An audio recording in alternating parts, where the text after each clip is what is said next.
We've issued a very explicit proposal to both the Russians and the Ukrainians, and it's time for them to either say yes or for the United States to walk away from this process. We've engaged in an extraordinary amount of diplomacy, of on-the-ground work. We've really tried to understand things from the perspective of both the Ukrainians and the Russians. What do Ukrainians care the most about? What do the Russians care the most about? And I think that we've put together a very fair proposal. We're going to see if the Europeans, the Russians, and the Ukrainians are ultimately able to get this thing over the finish line.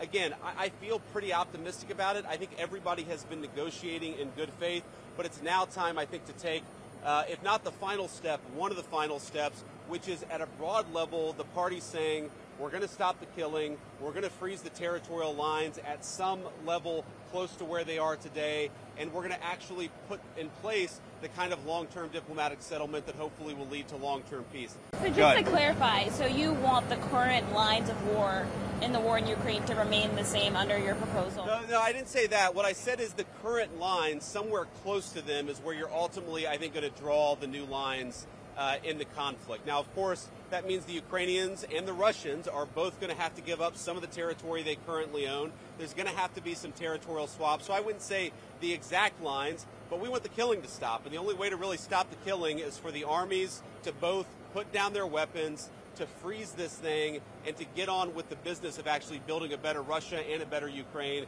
We're certainly invested in that effort. We hope the Russians and the Ukrainians will meet us halfway. Thank you, guys. See ya.